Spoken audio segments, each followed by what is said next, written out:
أعوذ بالله من الشيطان الرجيم بسم الله الرحمن الرحيم السلام عليكم ورحمة الله وبركاته tubaaniriza nnyo abalabi baffe aba programu yaffe omukyalo omusiraamu y'olunaku olwaleero olunaku olwaleero tulina ekyenjawulo kye tuzze nakyo abangi bakibuusa amaaso abangi tebaagala nakitunuulira tebaagala nakimanyaako and that is pre-marital classes or counselling kyeki okwebuulirira kuno okwemanya omuntu gw'otwala yaani omuntu gw'otwala ali biki ye omuntu gw'otwala yoyo gwe wandyagadde oba just nti beauty ye kubye bukubi n'ogamba this is the right person to go with biki bye wantegedde ku pre-marital counselling or classes as we may say olunaku olwaleero tuyina Hajat nga she's a counselor indeed Hajat Mariam Nanyanzi kansula ate nga muwandiisi wa bitabo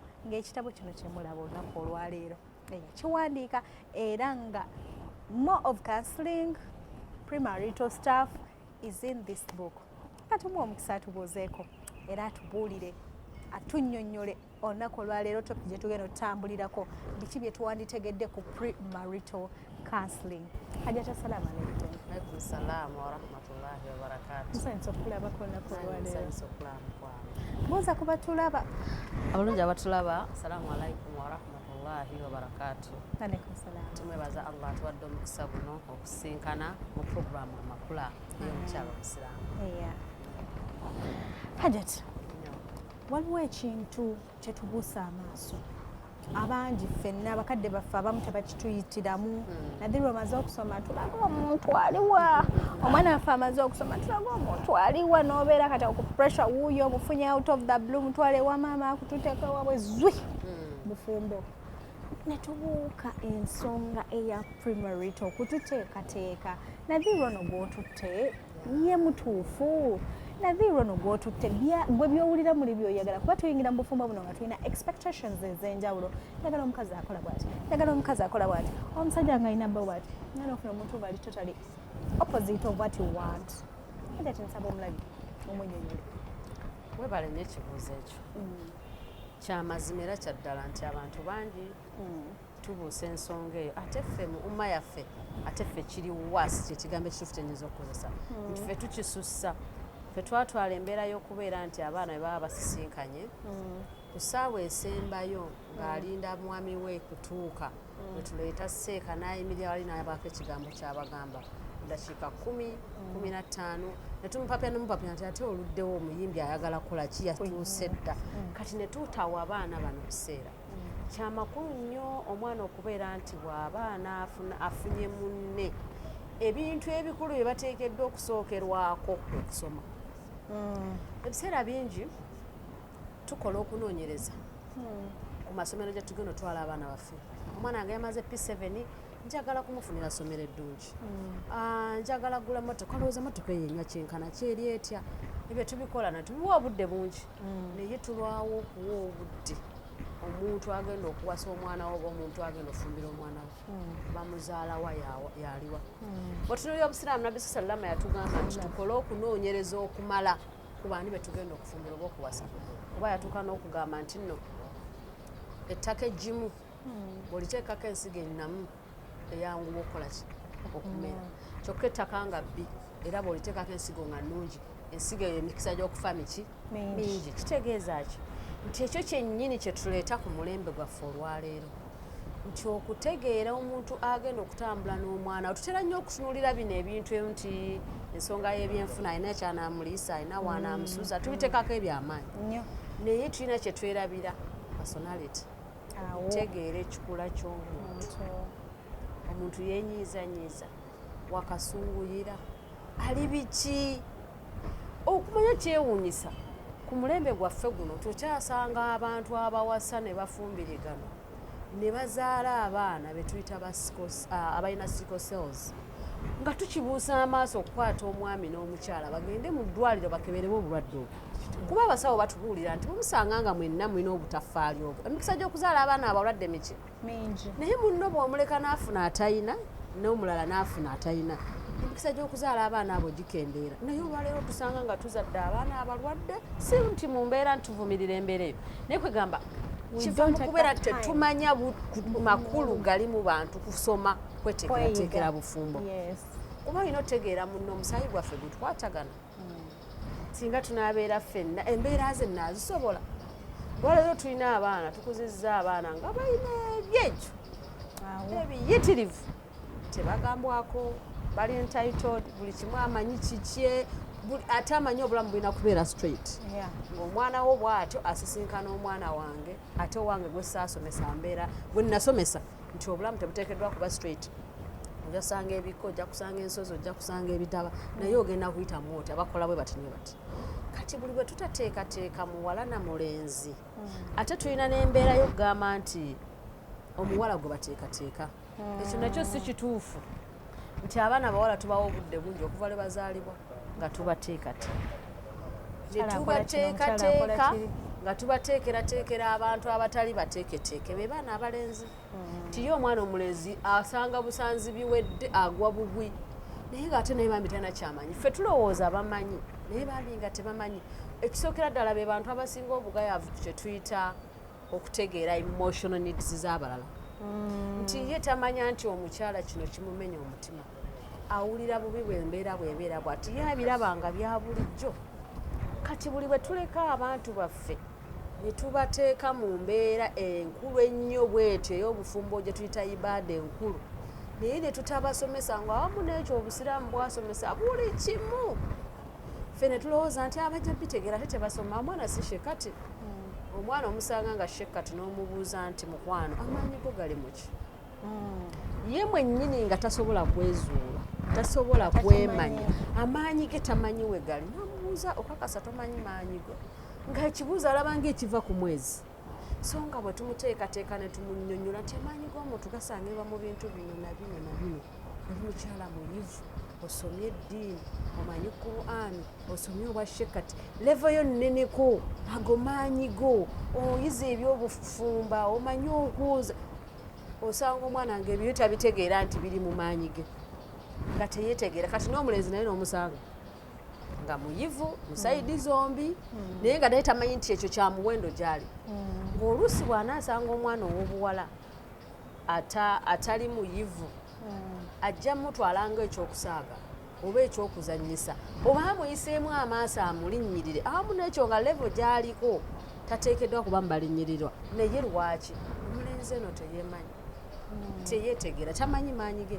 so nekibeera nti kya muwendo okukkirizisa omwana omuwala n'omulenzi basooke bagende basome ate nga basoma babiri mu kiseera kyekimu fe we tulina enkizo nti omuwala n'omulenzi batuuzibwa ekiseera kyekimu omuwala n'amanya amaanyi g'omwami we n'omwami n'amanya amaanyi g'omukyala we n'amanya obunafu bwe n'amanya n'oli obunafu bwa munne ne bamanya botya bwe tugatta amaanyi gano ffembi okutambuza obufumbo ne tufunamu ekirungi butya bwe tuyambagana mu bunafu bwaffe buno oba mu kubuggyawo oba mu kubukendeeza so si mu kubukozesa mu kwerwanyisa oba mu kwerwana kye tuyita self-sabotage so kya muwendo okutwala abaana bano basome tutambula ne tukula nga tulina ebisoomooza ogenda n'obeera nga wakutambula mu bulamu nga watulugunyizibwa for example n'okulira mu bulamu obwo obugubi n'osisinkana ne munno nga mwembi mufaanagana ebiseera ebisinga bagamba like poles attract mwattu ab'ebizibu batera okwesisinkana nga babizibu abantu abalina insecurities oba abalina bye beetyako nga biyitirivu nga beekengera buli mbeera emikisa mingi egy'okufuna bannaabwe abeeteera abeekengera buli mbeera olw'ebyo bye baba bafaanaganya kubanga omuntu eyeetya eyeekengera buli mbeera atya okufuna omuntu anaamulizoninga anaamulaga ekituufu amulabanga threat kati alina kunoonya munne we bafaananya obunafu kati buli we basisinkana nga buli omu yeetisse omugugu gwatamanyi biki bigulimu agwetikidde emyaka 23 n'oli agwetikidde 27 ne basisinkana buli abantu abo we basisinkana emigugu gyabwe gino bagenda okutandika okusisima omusingi gw'ennyumba nga gibatawaanya bwe bagizza wano we bagizza wali we bagisitula we bagizza eno we bagizza ali kuba tebamanyi kiri muki mu mugugu eno mu kusoma primarity oba okweteekerateekera obufumbo gye tuyambira ababiri abo to unpack their loads okugyamu ebyo ebiri mu migugu bye babadde tebamanyi nti omuntu omusanga ng'alina ebiwundu munda mu ye mu mutima ebitalabwako mu kifuba kye nga tewali abiraba nga waba tabikubuulidde okuggyako abakugu abayinza okumutunuulira ku byakola ne byayogera n'ensalawo ze nabiki ne bagamba alina ebitali bituufu yeetaaga kuyambibwa ate nga abo tulina batono kati abantu bano ababiri we basisinkana n'emigugu gyabwe egyo bwe tubeera mu klaasi muli tubayambako okugisumulula okugitaggulula buli omu n'amanya nti munnange yabadde n'obuzito bwe buti nange mbadde n'obuzito bwe buti tusobola tutya okutambula ababiri wamu n'ekyo nga tubadde n'obuzito bwe twetisse kubanga we mutabitangaala bifo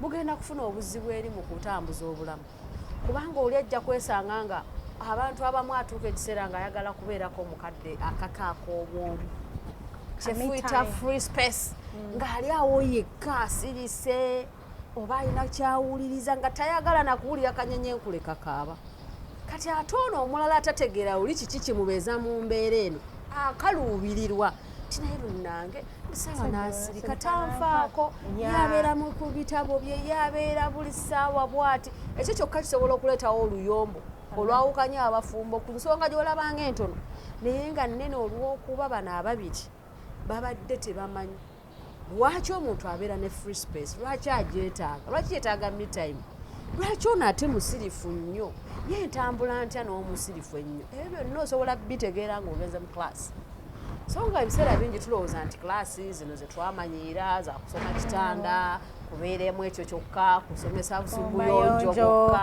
kufukamira abaana abawala bafukamidde n'amavivi ne gaddugala bayonjezza engoye bayonjezza ebitanda baguza amasuuka abaami basigadde babajooga abaami babasigadde mu bitanda bye bayonjezza baleeseemu bamaids mu haramu lwaki okuteekebwateekebwa kubanga mu kuteekebwa kiteekebwa kituyamba okufuna kye tuyita compatibility oli okukakasa nti mu butuufu emyezi gino ena gye tutudde gye tusomye nkakasizza ono ye mutuufu naye okusinziira ku bye tusomye tetusobola kukwatagana nti ne bwe nnaawaliriza obuzibu bwe tufuna abamu bagenda okujja mu kusoma nga baateekateeka olunaku lw'omukolo ne basoma batuuka ku lunaku wabulayo ebbiri ne bagamba niye kiva mu kiraasi eno okusinziira bye tusomye omuntu ono tetugenda kukwatagana nze ndi muntu w'abantu nze ndi wa kisa nnyo nze wange njagala abantu bangi nze kuba nakulira mu bantu bangi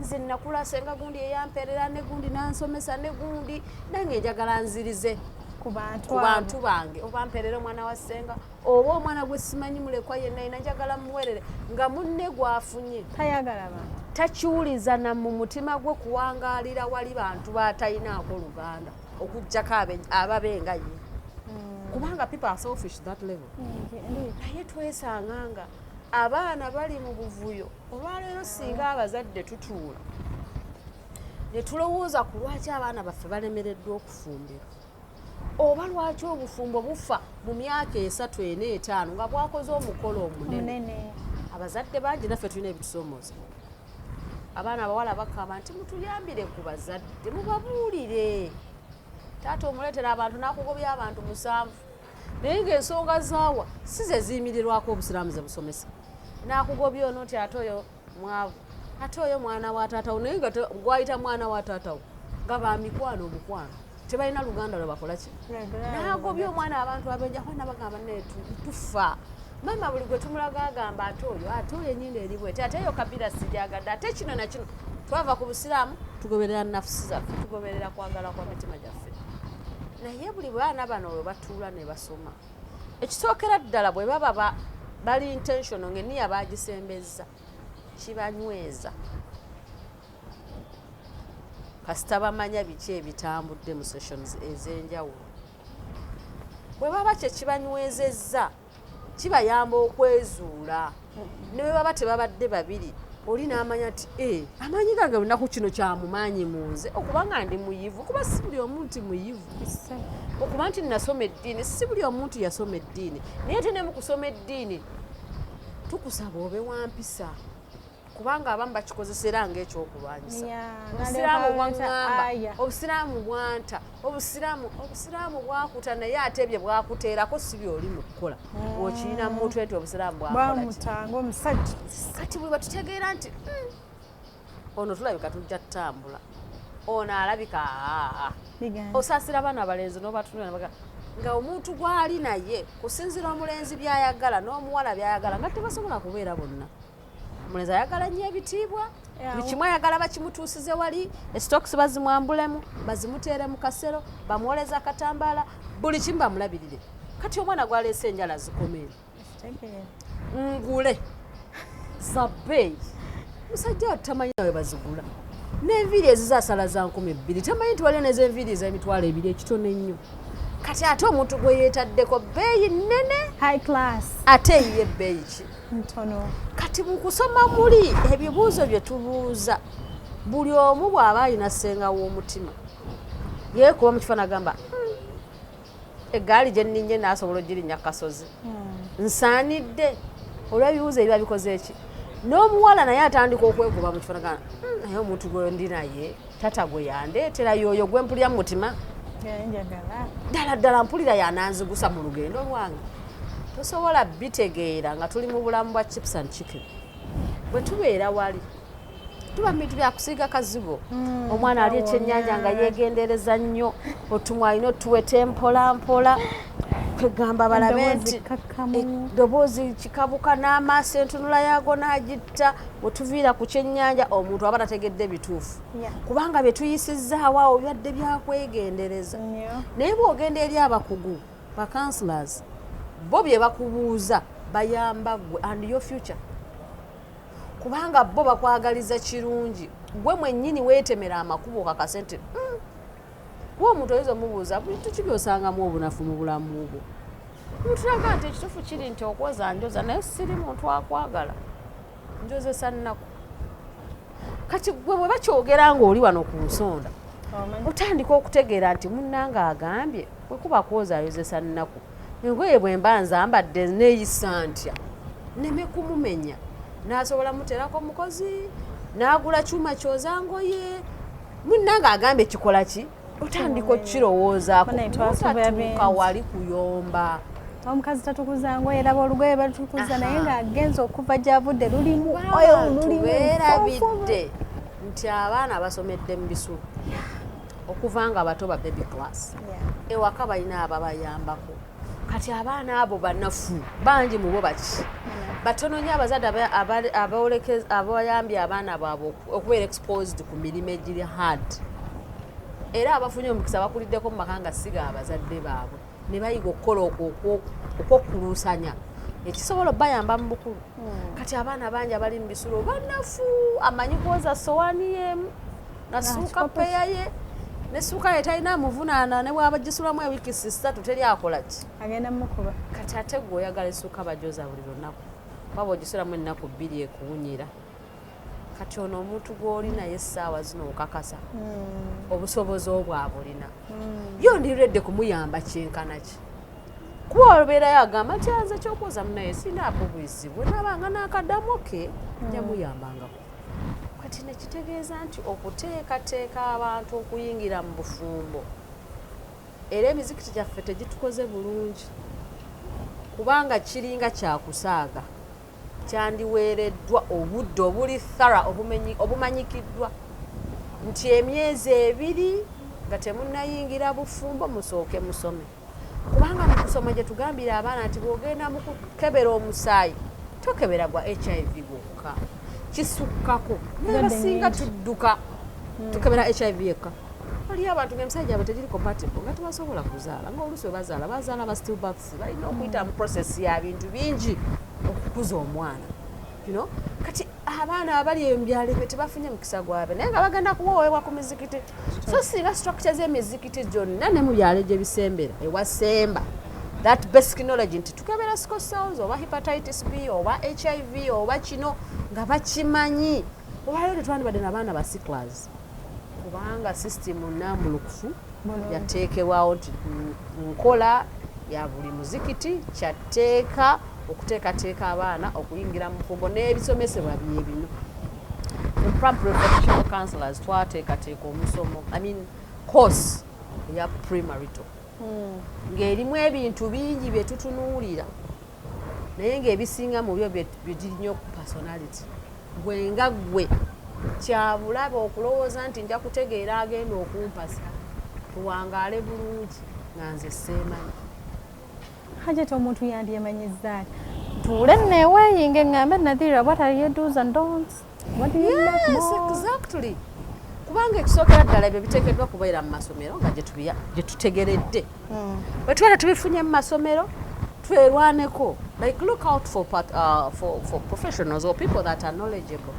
Mubanoonye bababuuze ebibuuzo bino bye bakubuuza bye bikuyamba okwezuula okwetegeera kuba oyinza okuba nga tobimanyi oyinza okumanyako akadduuza and don'ts naye nga nako bakwasa olupapula n'ekkalaamu otandika biwandiika abaana bamalawo eddakiika 3 ng'ali mu kwebuuza biki nze mu bulamu byange byentwala nga bya muwendo biki bye sitwala nga bya muwendo nekimuwa obudde bungi kuba tebabimubuuzangako era abaana bamanyi okutuyanira wali nga balinga bali mu kibuuzo naye nga bye tubabuuza bibayamba bo nga bo si ffe tubifunamu bo nga bo babitegeere.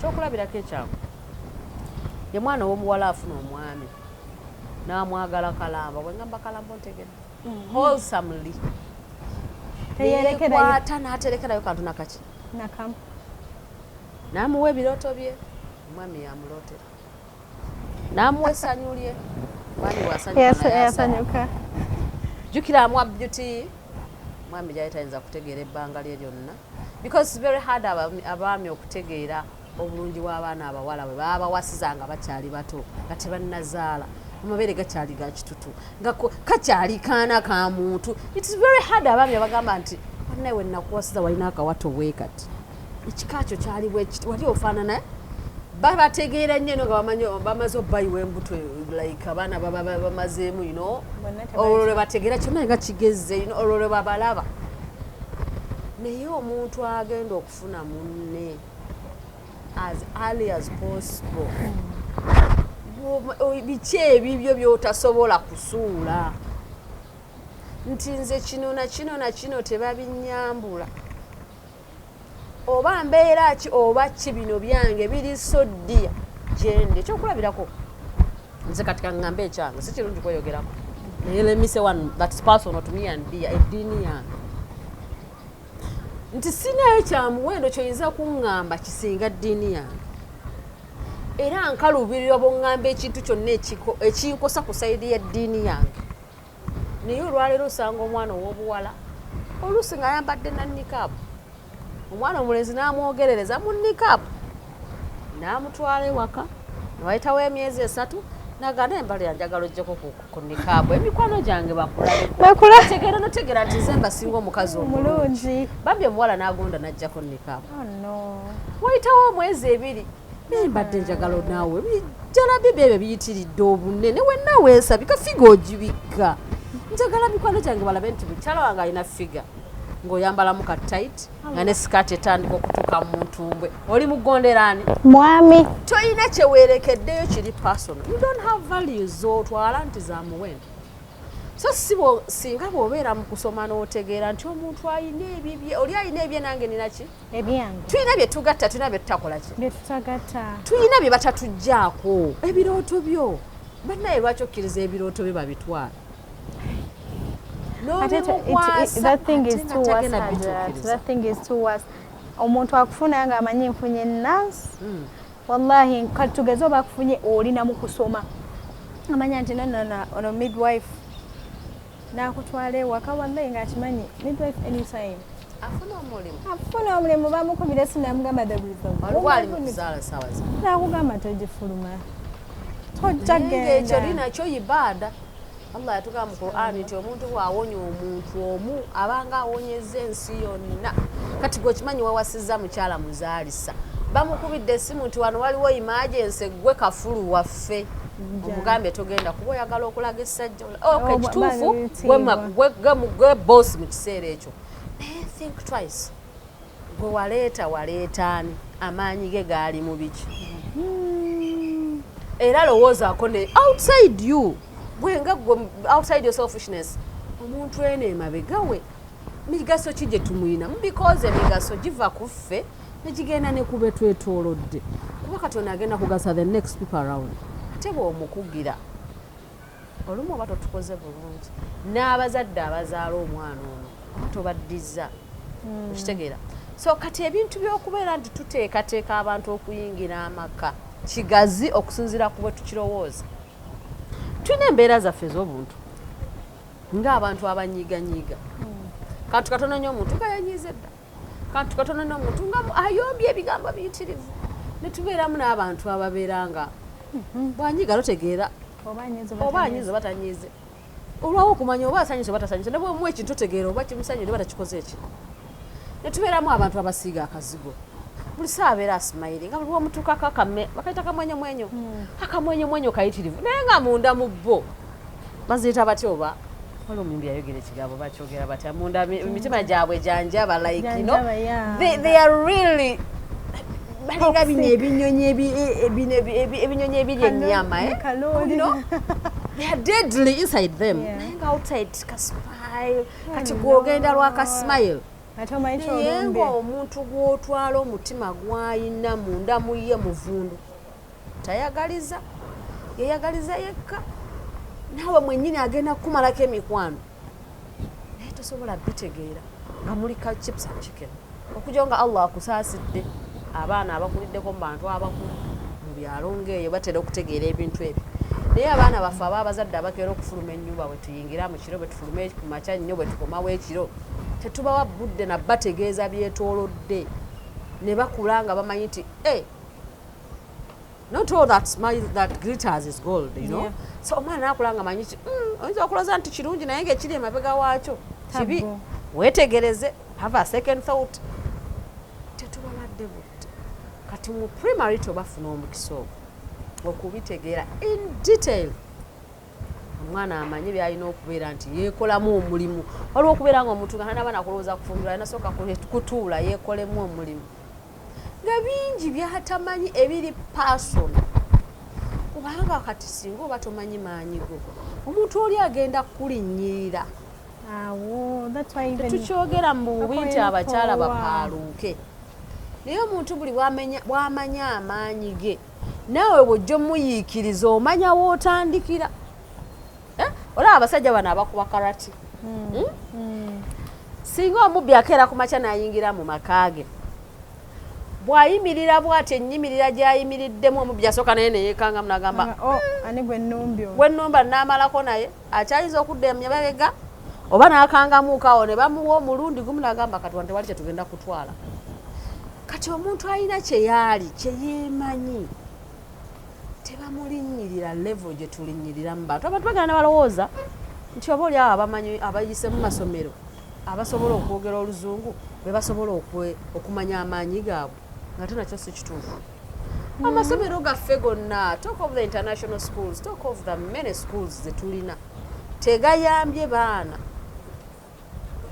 kwezuula kumanya maanyi gaabwe buyimirira ku maanyi gaabwe kutambulira ku maanyi gaabwe basomye system ne baziyitamu alhamdulillah they are graduates naye kinakuwaza okusanga graduate nga bw'omubuuza do you know your strengths do you know your worth omuntu amanyi waasi omuntu asobola kwegata agamba nti okusinziira bwe mumanyi ndi mukyala wa kitiibwa ndi mukyala wa bbeeyi ebbeeyi yange manyi wetandikira ne weekola ki bw'oba onnyonnyolera ebbeeyi yo nti ovuga Range Rover ng'ate nze si kyentegeera nza ekyange kiri bwe kiti naye nga naye mu Range Rover you are slinking inside there owulira oggwawo munda mu ggwe kubanga abantu baffe tebakoze eki tebateekeddwa aba kito kya muwendo buli yenna omuzadde ayagaliza omwana we okuba mu maka nga yeeyagala ng'ayina essanyu ng'essuubi terimuggwamu ssaawa bina kuba kyabulaba okugwebwamu essuubi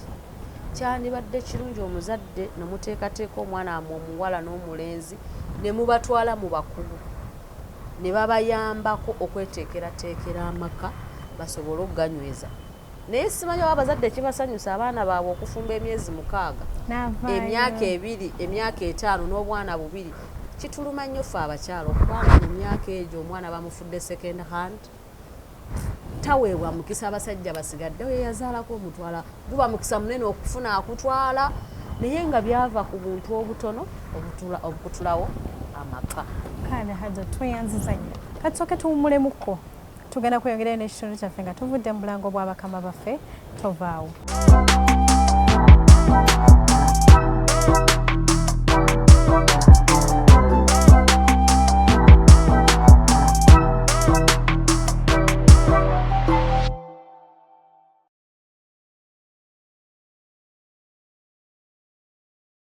Tubaniriza nnyo abalabi baffe abalungi mu kitundu kyaffe kino ekisembayo mu programu yaffe olunaku olwaleero. Hajati abadde akyatulambulira premarital kyeki era kyemmanyi gwe ng'omulabi olina ky'otegedde. Essaawa eno Hajati agenda tunnyonnyola kibuuzo kyange kye ngenda omwebuuliza, how do I know myself? Nze nga sinnaba kutunuulira patana wange azze nti mwami Sansa atwala Nadhira nandyemanyiza nti biki bye nanditunuulidde ne ŋŋamba you're good at this, you're good at this, and how do I wear that confidence? Sometimes Hajati tugenda ne tubisanga nti bw'oyingira obufumbo buno ebintu bino ebiba bitubuuliriddwa omukyala tokola bwoti omukyala tokola bwoti, sometimes kitta esteem yaffe noba nga you have to yesebo neweerabira gwengago. Hajati tunnyonnyole gwenga counselor Nadhira nandyemanyiza nti how do I know myself? Okwemanya omuntu Nabisala alina bwe yagambira nti nno lakum dinukum, muyina ensinza eyammwe nange ninaki eyange amakulu goberera kyomanyi nange nkole ki obedde kyange. Kati omuntu okwemanya waliwo ebintu by'olina okubeera nga obitadde ku ngalo zo. Number 1, your spirituality. How? Gwe ng'omuntu eddiini yo enkolaganayo ne Katonda wo eri ku level ki? Biki by'oli wiringi okugamba nti ekyo kigende ku lw'eddiini yange? Ekyokulabirako ekyange Nadhira, omusajja akwogereza ng'alina ssente agidde emmotoka ey'ekirooto kyo kyokka temugatta nzikiriza. Your awareness of the self of the deen, can it enable you keep this person or send him away? Entegeera yo mu nzikiriza yo mu kweyagalira mu ddiini yo mu kugitegeera n'okumanya kw'ogirinako ekukkirizisa okunywera nti nze nedda oyo no fly zone oba kaŋŋende naye okola ki? Kiddayo ku kwemanya nti nakugambye nze mu bye neetwala nga bya muwendo bye batasobola kunsuuza y'eddiini yange. Kati omwana omuwala afunye embeera bw'etyo akola atya? Kubanga mwekomanya mu ddiini yo olina okumanya amaanyi go mu ddiini. Ti ndi mukyala musaaze swala tebakyaginkubira, tebaginzuukusiriza, hijaabu tebakyaginkaka. Kintu kyenkola n'omukwano n'okwagala nga nkisinzizamu Allah nga tekinyumira. Kirala kino nze sikyabikola, sikyasobola kumala mwezi nga sisoma ku Quran. Kyo kyange, it's personal. Sisobola kuzibya lunaku ku makya ne kawungezi nga sikoze ku adhikari nga sisomye ku dduwa za bifo webiti na webiti. How much do you know about your deen? Ng'omuntu era eddiini gy'oli, what value is it to you? Ogitwala kupaka ku level. Yeah. There is the self of in and out. Okwemanya okuva munda mu gwe ne wabweru. Mu byafaayo tusomesebwa nti Nabbi Sallallahu bwe yali akyali mwana muto, Jibril yajja nemukolako the first operation to mankind, nemugjamu ekisaayisayo oba ekinyamanyama ekireeta ensaalwa. Kitegeeza nti yalizi yawangala nga talinaaki ensaalwa. Ffe abaanadamu tulina ki? Ensaalwa. What is your effort in fighting ensaalwa? Kijja kuba buli muntu akikola ki? Naye how much do you put in to fight it? Oba okireka nekikula nekituuka ku level y'okwagala abantu baffe baggweewo, nekituuka ku level y'okwagaliza munne ebikyamu, you know, how do you fight it? Because kiri part of the humanity. naye buli wekijja olina abiteegamba obubijabimushitanajim allah nsabuzemu ekyo kikyamu kireme kulya okirwanyise mundamu gwe kireme kulya oba okireka nekikula nekigenderera. That is your inner. Mundamu gwe bweweewuliriza bweweetunuulira bw'owulira ebikuvaamu bw'osiriikirira n'owulira mundamu gwe oli muntu wa mutima mulungi oba mubi. So tulina abantu bano ab'omunda betwogera nabo. Definitely. Talk about it. We have that inner self. Abantu abasinga bakiguusa amaaso. Either the inner man or the inner girl, there is that inner of you. There is a time you want to do something and something else is saying do it, and the other is saying no, don't do it. Of the two, which do you follow? Where is your strength in fighting the evil spirit that tells you do the evil? Because owangala n'omuntu ng'alina omutima mubi. Teyeebuulirirako naye nga wano kungulu mulala kati bw'aba ye patena gw'onaafuna bw'oba okitegedde nti naye mutufu omutima gwange guseebengerera omutima gwange, do you have ability to fight it? Osobola okukyejjamu, osobola okukirwanyisa ne kitakulya kubanga mulimu n'ebekirya ne baggwerawo dda. That is the inner, the self inside you. How do you gauge your strengths? Nti amaanyi gange nze sirwana, sisobola kufunya kikonde, simanyi sina wentandikira. Niwe bw'owulira kuga nti nze sikulekera nekuba kikonde nze nange nkikola ki nobaga nti nze sirwana naye ebigambo byange mbikola ki olutalo n'ebigambo tebantumira mwana. You know, do you know yourself really? Yeah. Biki ebikunyiiza? Have you ever sat down and you were like, really? Bino ABCD. Sibyagala mbulamu bwa. Nze for example namuwala wange muto naye amanyi okuga nti nze maama omusajja omulabi w'omupiira tatawaana. Ekyakyemanyi akitakyagala. Omusajja alaba omupiira takola ki? Kati ekyo kitegeeza omwana ono alina level of awareness. Nti kuba bakiri oba muzannyo gw'atayagala oba their character of shouting, I don't know, naye yamugamba omusajja w'omupiira sikola ki? Simwagala. Gw'oli awo tomanyi ky'oyagala. Oba omusajja asamba omupiira batagusamba oba gwagala oba tagwagira tomanyi. Kati then w'omufumbirwa ng'akugamba twagenza Arsenal esamba Man U ng'akomawo ku 8 nga mutandika okulwana. But you went in knowing nti ono mwagazi wa mupiira. Bw'oba wali omanyi tokyagala, you would have resisted. Kubanga alo betucompromising ne betakola ki? Omuntu gw'oyagala, how does he hold himself? Ye by the way kati tunana kutandika ku cap awareness. Tukyali ku self awareness. Gw'okwetegeera. Oli muyivu obuyivu bwo amaanyi go mu buyivu bwo ogamanyi. Oba you just went for something just for the sake. Tokinaamu valid munda mugwa tekikuwa vibe tokyewulira. Ndi musomesa naye kinswaza okwogera nti ndi musomesa. You know?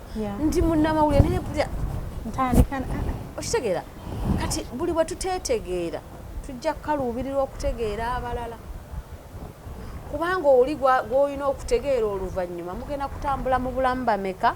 Forever, it's a forever thing.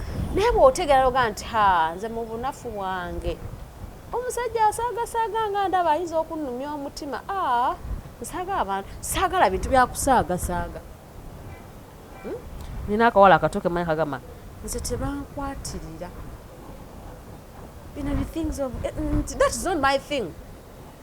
Kyakitegeeza n'oli anajja alina okukimanya, alina n'okumanya which level gy'alina okukomako. That is if you are in the lawful. Amanye nti kuba mulimu abantu nga they kind of have what we call allergy. Bamukwatako omubiri gwonna gukola ki? Gwesiwala naye naawulya nga emirembe gikoze eki? Kati gwe oba owulya nga otooyo bw'ati ate gw'olabye gw'osiimye naawe olina ebikusanyusa ku ye ogenda muyamba otya ku bulwadde buno bwalina kuba katutwale ng'obulwadde nti tebamukwata ogenda muyamba oti. Finances gwe bw'ofunamu ku ssente weeyisa oti nkyamuka nze nengenda mu kikuubo nengenda mu big shopping ku Chinatown nengenda mu the biggest supermarket ngenda okussa ekikowe nga nzimazeewo ngenda okubala mbweti nga maze zimalawo kyokka ate nga abali abamanja nga ate sibasasudde. You know? Yeah. Are you a big spender? Are you someone who loves to pay back? Yeah. Nina omukyala mukwano gwange gwe mmanyi nga ye obulamu bwe bwonna akalubirwa okusasula amabanja. Okitegeera? But are you aware nti mu bunafu bwange nkalubirwa okusasula amabanja? Oba ntya nnyo ntya nnyo amabanja. It definitely means waba otya nnyo amabanja ogalya kitono. Ate ne bw'ogalya, the willingness to pay is so high mu ggwe kuba otya ki? Timbamu oli nga tekimulya. Agafuna buli lunaku ate n'agasasula oluvannyuma lwa myaka 5 nga tekimumenya. That is awareness. Nga busanga abantu nga banyumira nnyo okweyazika, buli kimu yebyebwe obulamu bwatambula. Kati lwaleta tulina amasimu batuleetera loans ku masimu. Okukuba essimu nga nisimanga zikuweddeko weewole bisatu tukuddiza ojja sasula bisatu 2. Do you have the guts ez'okwewola n'osasula? Financial wise, are you that person? Do you have these abilities okubeera nga nze mu butuufu kati nkaluubirirwa okuwangaala emyezi 6 kasifunyeyo ka workshop kampawulamwe like that personal development spirit? Do you have it? Wanga oba togirina bona agenda eri bijja tabuka bona asanga omuntu akwebasa obwongo ojja kwebaka bakwerabira nti wayita mu ssomero. Ogenda okuvaayo nga byoyambadde nga byayitako ebiseera. Definitely. Because akuteeka mu target. Ekisooka nategeera obunafu bwo. N'atambuza obunafu bwo ku maanyi ge n'akufufuggaza. But when you have the awareness, you can know, personally, I'm a person who wants to chase my dreams. So, sisobola kwebaka nga sisomye. Sisobola kwebaka nga sizuddeyo kipya. You know, every time nina okubanga neeyongerako omutindo, ki? Sikubeera kati, those are categories of people. Mulimu abatakifaako. Mulimu omuntu agamba nti wakirive wakotambuleko, wakirigendako mu kibuga, just ne bwoba togenda kugula just ekintu kino actually kubanga kati ndaba to driving into what I want to ask. Kikosa kitya nadhira n'ogaana okwemanya nti how dangerous is it? It is very dangerous. Era obeera ogenda kufuna obuzibu bungi. Sooka gwe mwennyini osooka ne weevaako. Because you don't know your strength kati bw'oba tomanyi maanyi go ogenda kweyamba ota. Because omanya amaanyi go olina okuzuula biki ebikwongerayo okuyimirizaawo amaanyi go. Kati bw'oba teugamanyi ogenda kwevaako. Ogenda kukosebwa ku buntu obutini. Omanyi abantu ab'ensaalwa nti era be bamu ku bantu abasinga okwenyigira mu bintu by'eddogo, ebyokufiiriza abalala, ebyokutemerera abalala, ebyokulaba abalala nti tebaagala babeerewo okuggyako bo. Omuntu ng'alina ensaalwa nga tagirwanyisa, talina that awareness to fight it. Be bantu abasinga okukola ebikyamu abalala. Muli ku mulimu naye ng'olina mukozi munne we muli kumbiranye. Naye nga ye ayagala oviirewo ddala. Asigalewo. Kale okuvaawo okwo ate waakiri ate kitono muuko. Waakiri ofiire ddala. Bye bino byosanga abakyala nga bamuwasizza namba 4 ng'ayagala 2 bo baviire ddala mu kifaananyi asigalemu bwomu. Those people are very weak at awareness. Tebamanyi maanyi gaabwe obulamu babulabira ku basajja like babutambuliza ku back outside this mind talinayo bulamu. Naye omuntu alina awareness akuba n'akafaananyi nga afudde obulamu bw'omusajja bugenda mu maaso. N'akuba n'akafaananyi ng'omusajja yafudde nga naye obwe bukola ki? Bukyagenda mu maaso. Naye ono bambi talina naye ono akafaananyi outside this mind. Talina kiddako. That is the right word. Talina kiddako. Okitegeera? So omuntu olina okwemanya spiritual-wise, your financial literacy levels, physical abilities. Biki mu biyungo byo byewekakasa by'olina. Osobola okudduka. Osobola okubuuka mu kumuguwa. How strong are you physically? Bwe mbeera nga nina tugeze obulwadde. Nkimanyi nokimanya nti mbuyina. Kati wali tulina abaana mu ndwadde ze tulina ennene ennyo mu baana is ulcers. Omwana ono amanyi nti alina ulcers fine. Does she take that extra mile okutegeera what is ulcers? How can I avoid? How can I regulate? How, you know? Ntandika mmere ki gye nina okulya njirira mu budde ki neefaako kyenkana ki? What is awareness? emotional awareness and intelligence. When you are down, biki ebikufuulisa lunaku nga lwonna owulira tolina maanyi oli wansi biki ndaza ekintu kino ekya awareness oba kyandigenzeeko mu ssomero kozza amasomero kati agasinga ne focus nti emirimu gy'emikono ate simanya tukola ebyemikono okola ebyemikono n'obiyiga nga tomanyi biki bikumalamu maanyi mu bulamu bwo kubanga bw'omanyi ebikumalamu amaanyi obyewala. Kati nina embeera abantu gye ndowooza eyinza okuba nga tebasanyusa oba nga mbi. Omuntu bw'aba mukulu ng'alina kyayagala okubeera oba okukola muleka n'akikola kasita kiba nga yawulira kyekimuwaaki emirembe. Kati nze nenzira wano ku bbali kitegeera bw'owulira kyekikusanyusa go ahead it's okay tekikuwa essanyu kati nze kukolere ki okitegeera sirina budde bwakusika nga olina kiri ekikukola ki ekikutwala ekikuwa essanyu. Keep that. I also keep my side. Ekitegeera bw'oba olina ebikunyiizizza byo biki ebikunyiiza era onyiigadde era bw'onyiiga okola ki nze bwe nnyiiga wootegerera nti nnyiize nnyimba nnyo. Someone will tell you that. Omwana akugamba nze neebaka wanazuukiranga akakkanye. Yes. Omulala n'akugamba nze bwe nnyiiga njagala n'entambula n'enva bwe nnyiigidde. Luwe yanyumira nga tuli mu primary class yagamba nti nze bwe nnyiiga njagala nnyo okulya snacks mbeerawo nga mmekete obwo bubagiya simanya babita batya obumondo chipse obwo bwe butyo bwe mbeera mbukola ki kati omusajja ajja n'amanya nti bw'onyiiga okola ekyo bw'akusanga obulya ategeera nti munnanga alina ekyamukoze kyoba kyabaddeko mulimu oba nze. How can he engage? Tulina abasajja abatalina emotional awareness. Bangi bo tebafa. It's like 100%, nothing like bisuula bannaawe wansi. Tovala nga bagenda for example into polygamy nga they are so good. They think it's a piece of cake, you know, women should just embrace it. Balowooza buli mukazi yandisanyusa busanyusa n'akuba ne mu ngoma n'azina. Balemerera okutegeera the pain that woman gets. Ne balemerera okubalansinga nti alina obulumi bw'alina oli ali mu ssanyu nkizanyiza ntya okulaba nga bonna because of awareness. You know, kati omukyalo olina okwemanya oba olina by'otayagala ng'omuntu gw'otunuulidde byakola oba si byakola. Atogeddeko kati abakyala togere ku bakyala balina obujja obungi. Olina obujja bungi kyokka omusajja gw'oyagala akutwale musajja asaaga okuva le muvudde mu nnyumba agenda abuuza abantu bw'abakoonako bwakola ki paka ku mulimu gy'akolera bonna abaliwo olowooza bannyina anti abakwata mu ngalo abagwa mu bifuba akola biki naye gwe olina obujja buki oyo naamusobozesa okukola emirimu gye anti buli gw'onaamulaba naye ojja kulowooza amukola ki amusinga takikola ki singa anaabeera nga musajja for example he's a human resource mulimu gyakolera buli mukozi alina okuleeta ensonga ze waali nga bajja buli muntu alina omu dakiika 3 muwuliriza kati osangawo obuwalawo nga buleese ebizibu n'okwemoola bwekozeeko nnyo onaafa oba toofe ojjako gwogwewo kuba wayingira ky'otaamanya tewamanya bunafu bwo ate labawo n'okola the opposite.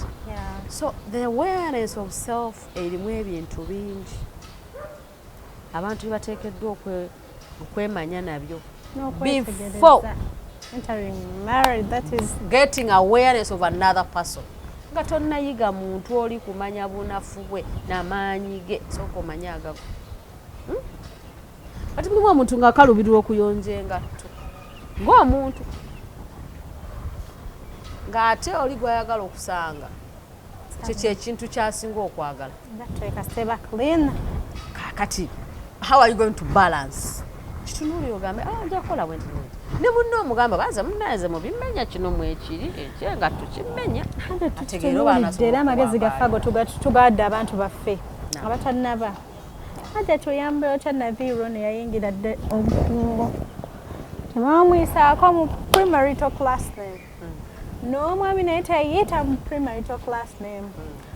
Tukoze tutya ffe ate tukwatagane tulabe nga naffe tuzimba ekyaffe cause indeed we've missed a lot. Mwe abaliyo already nga you never got the awareness before. There are two things. One, tulina kye tuyita marriage counseling. Eyo yabafumu. Actually, this book we'll be addressing is the marriage counseling. Naye mu bimu ku byo ebikulu era is to empower this girl. And empowering this girl era eddayo addeyo azuula amaanyi ge agakozesa mu bulungi. This Nadira who is already married, tumuzaayo to rediscover her journey. Bw'aba alina ebirooto bye nga yali yabisuula mu kasasiro asooka addeyo abironda abikomyewo ku mmeza empapula zikubeko enfuufu tulabe we tutandikira. Okitegeera n'omwami naye ne tumuleeta okumuteeka ku level etegeera nti ono gwalina muntu nga ye si malayika ate naye si ki. So in that, for those people who are already there, tubawo gye tuyita marriage counselling. Era marriage counselling mwe tuteekera literacy abantu ne tubajjako awaka for mindset change. Nti n'abantu okuwangaalira mu karuumu kano akamu simakisenge na ddiiro n'omwala gwabwe gwe babuuka. Tusooka ffe ne tubajjawo ng'abakugu ne tubatwalako mu kifo ekyesuulidde ewaabwe. Tukira abantu they are within Kampala we batamanyi na miti gya Jambula na miti gya Mpafu and all that. Ne tubatwalako outside their home. Tulina program ng'ebateekateeka okunywera. Ng'era singa baba tebanywedde after that program. Tukakasa those people were just pathways in each other's lives. Waliwo omuntu ng'alina kuba kkubo mu bulamu bwo. Ng'omuntu alina okubeera mu bulamu bwo abuyitemu akwate eddala naawe okwate eddala. Nga mulimu alina okuyita mu bulamu bwo akufunemu emigaso yeyongereyo ate oleme kubaako kamogo k'ofunye ahe naye afune emigaso gy'akufunyemu naye akole ki agende ahe naawe okole ebibyo. Ne mbaamu omuntu nga we mulina osisinkana ahe ne mutambuza obulamu ne mubunyweza ne mutambula mwenna. Kati ffe enteekateeka yaffe eya marriage counselling eyamba nnyo abafumbo okukola ki because tubawo obudde even to rediscover yourselves. Zobina kukola ekintu ekyo mutufu nga simanyi kyotegeeza bina kwotegeeza ekyo leero nkitegeere sigenda kuda mukola nsobi eyo because he has learned. And what is surprising and very beautiful, abaami bwe bamanya bambi babadde tebamanyi abatalina ego abatalina that pride bwe babizuula they change. Eyitamanyi nti we bafuna ku ssente omukyala bamuwa ku ssente ogala nga akuwaayo ekyetaano kwa mulimu abasajja abalooza nti okuwa abakazi ssente kwejala akumuuza zaaki kati akitegeera nga mugenzi eri mu kusoma nti abakyala babawa ku ssente si mu bubi ate nga siza kukola byakameeza nga zize naye agende azikyakaleko mu ngeri oba agula biberenge bye bimusanyusa abikyakale. One time twali mu musomo omukyala n'agamba ekigambo nti ekituufu mbaabuulire ssente y'omusajja ewo. And we are like, what? Nga kyategeeza kyekyo. And that is it, you know. So abo abaliyo already we have a program that makes them redefine their marriage. Umanyi ebintu bingi bye tumisinga nga tetunnayingira bufumbo. But when these people are taken back to the board, ne baddamu ne baloota buto, what is the vision of their marriage? Baagala maka ga kikaaki. N'abaana baabwe baagala okuza baagala bafaanane batya. Bwe baddamu okutunuulira those beauties ze baali baamisinga. N'obudde bwe tuba tunaffe kye tulina couple time. It is very hard abantu baffe okuva mu couple time kwe kiba tubagambye okukolako nga tebali willing to change. Okujjako bali abayita mu bulamu bw'abannaabwe. Akagambo akasembayo eri abalabi baffe. Yes, tusembeyo n'akagambo couple time.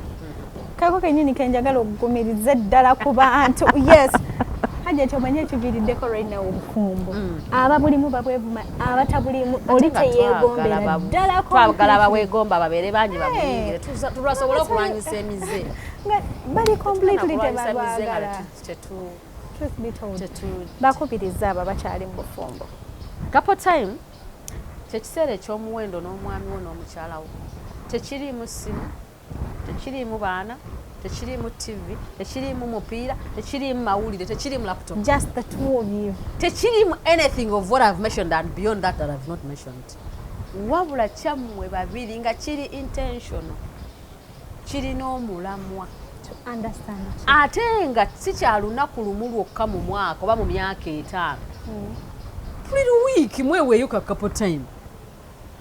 It doesn't take a full day, just an hour, the two of you mutuleko wali mu kayembe waka mukwate omukeeka mukkirire ennaku zino kozi minazi nzungu kapeti ezo kapeti za mwenzungu mukkirire wansi waliwo omuti mubeeko bye mwogere ebibaddewo mu week.